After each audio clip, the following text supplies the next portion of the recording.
오늘 마태복음 23장이고요. 1절부터 39절까지의 말씀입니다. 우리 교독하실 때에 끝절은 같이 읽도록 하겠습니다. 다 찾으셨죠? 23장 제가 먼저 읽겠습니다.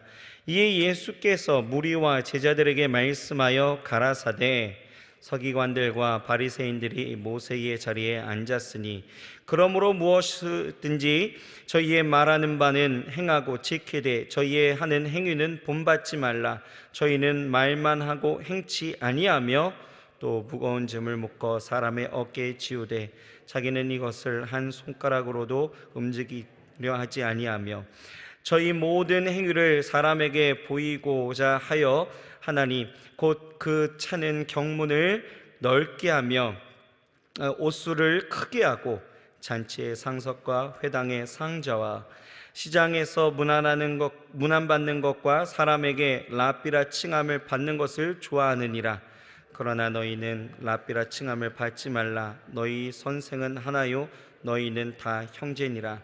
땅에 있는 자를 아비라 하지 말라. 너희 아버지는 하나이시니 곧 하늘에 계신 자시니라. 또한 지도자라 칭함을 받지 말라. 너희 지도자는 하나이니 곧 그리스도니라. 너희 중에 큰 자는 너희를 섬기는 자가 되어야 하리라. 누구든지 자기를 높이는 자는 낮아지고 누구든지 자기를 낮추는 자는 높아지리라.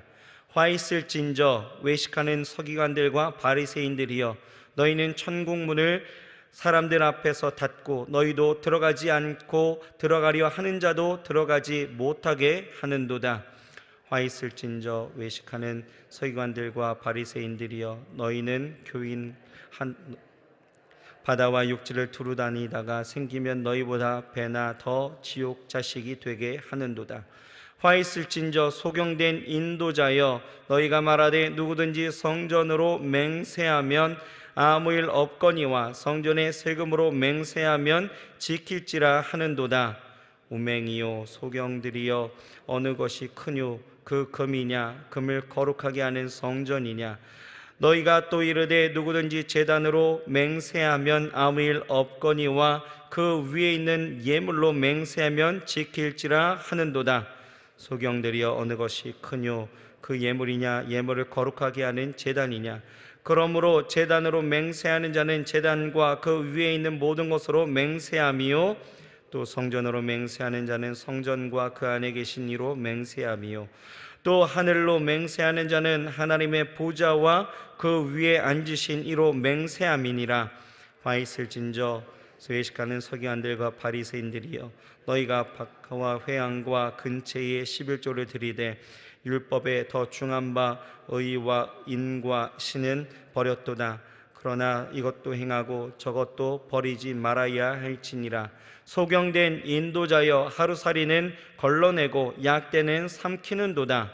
화 있을진저 외식하는 서기관들과 바리새인들이여, 잔과 대접의 것은 깨끗하되 그 안에는 탐욕과 방탕으로 가득하게 하는도다.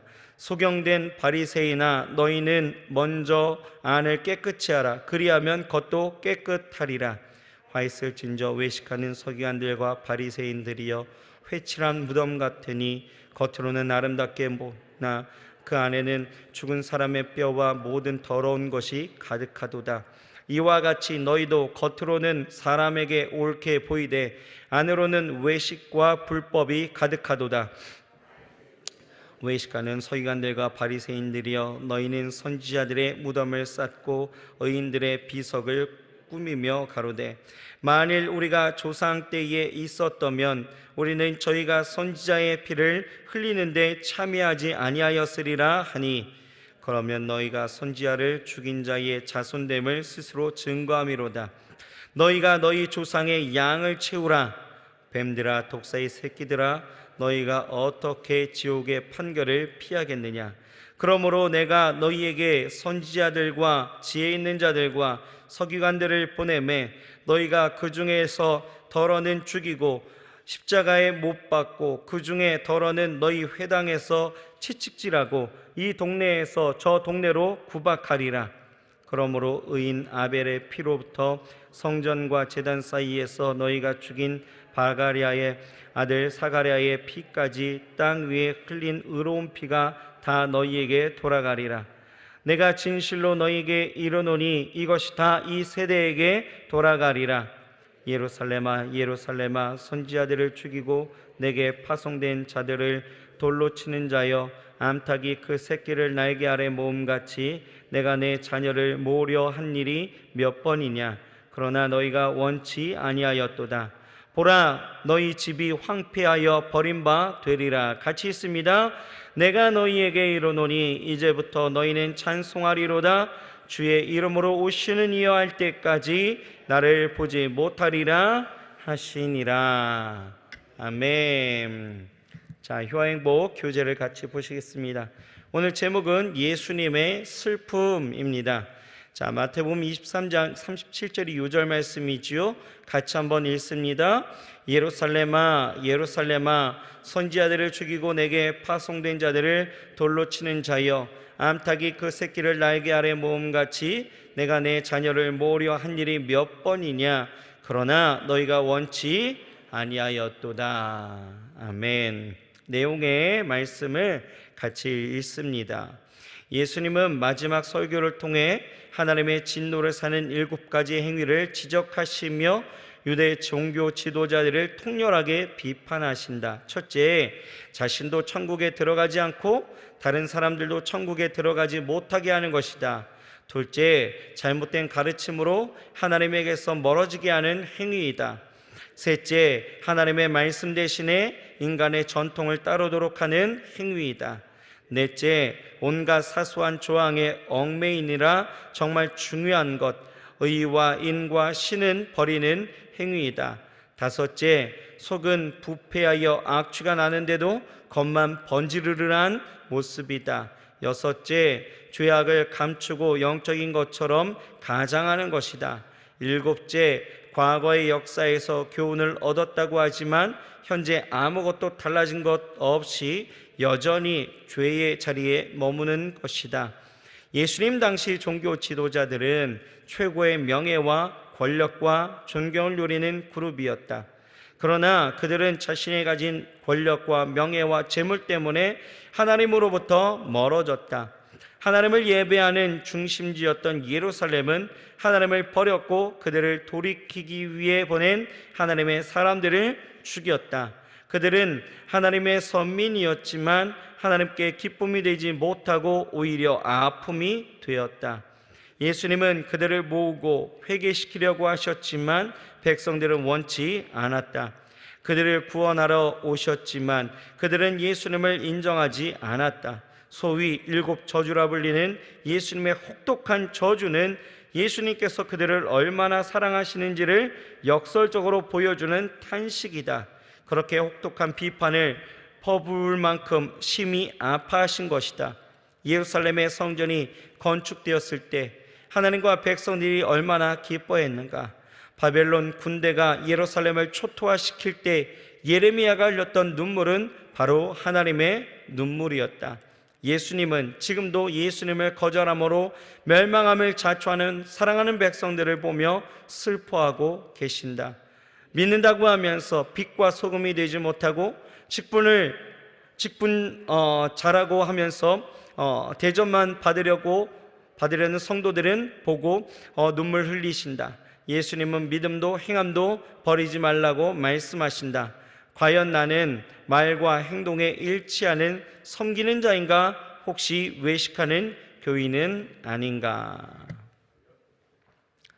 오늘 말씀은 예수님께서 무리와 제자들을 향해 서기관이나 바리새인들과 같은 지도자들의 잘못, 특히 위선을 지적하고 그들을 본받지 말도록 경계하신 사실을 기록하고 있습니다.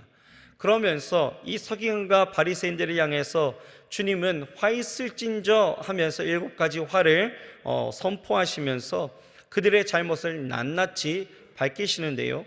예수님께서 무리와 제자들에게 본받지 말도록 한 이 서기관들과 바리새인들의 특징적 행위는 크게 3가지로 우리가 나눌 수가 있습니다.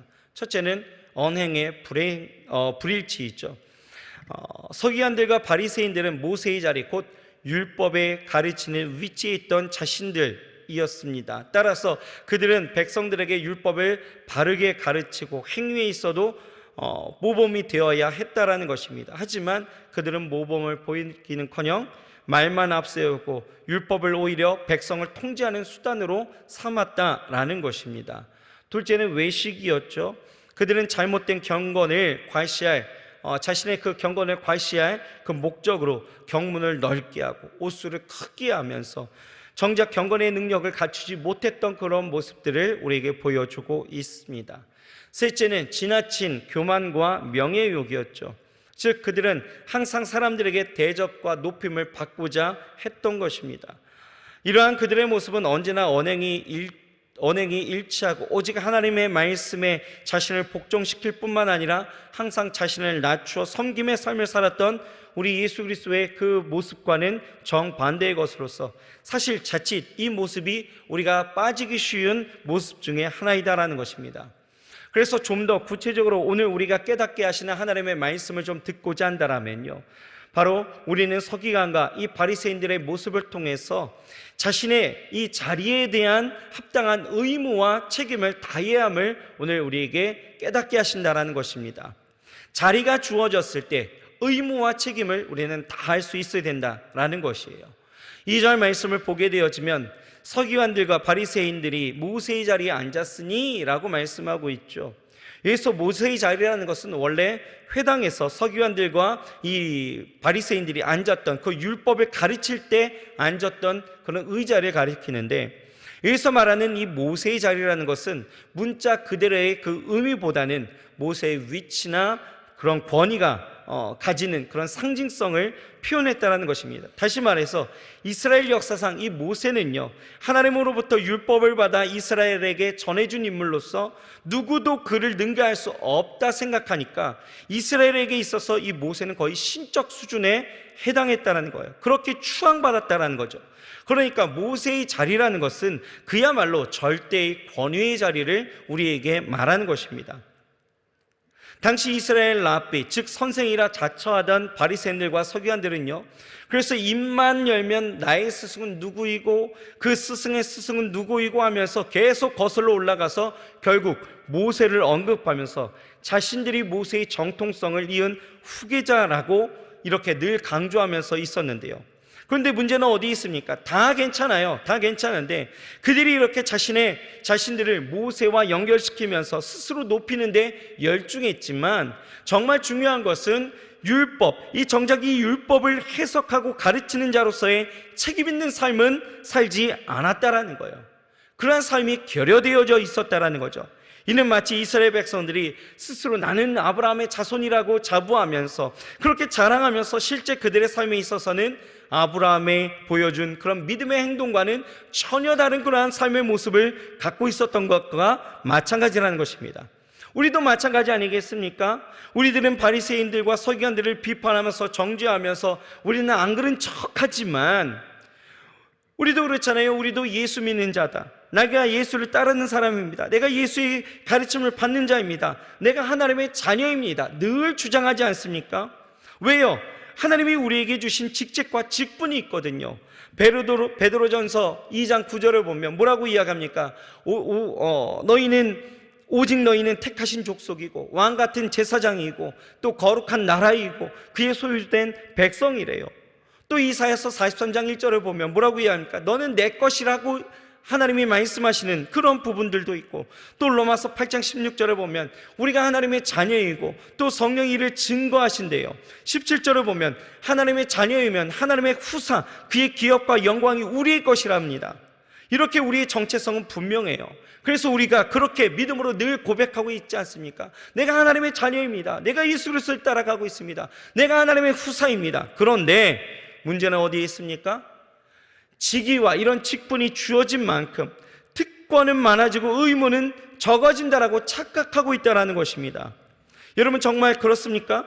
여러분 우리가 기억해야 될 것은 모든 지위와 직분에는 그에 따른 행동과 책임이 반드시 동일하게 주어진다는 거예요. 이것을 기억해야 된다는 거죠. 그러니 그 지위에 합당한 행동과 책임을 따를 때에 전체는 화평하고 순조롭지만 특권만 강조하고 그에 따른 행동과 책임이 소홀하게 되어지면 오늘 주님이 13절부터 말씀하시는 그 책망 뭡니까? 화 있는 삶이 우리의 삶이 되어질 수도 있다라는 것입니다.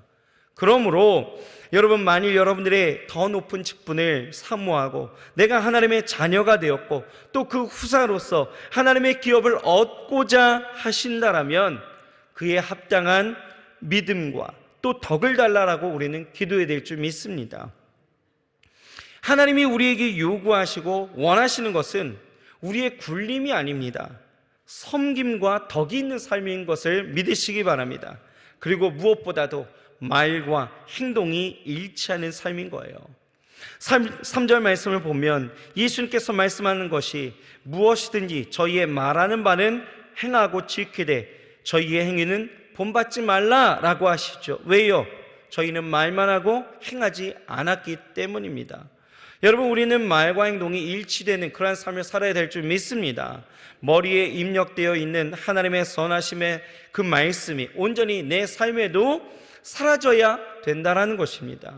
사실 오늘날 교회가 표리부동하고 위선이 가득한 집단으로 질타받는 이유가 어디 있습니까? 왜요? 언행의 불일치입니다. 사랑하라 사랑하라 외치지만 나는 못한대요. 안 합니다. 겸손하라 겸손하라 외치지만 나는 못합니다. 안 합니다.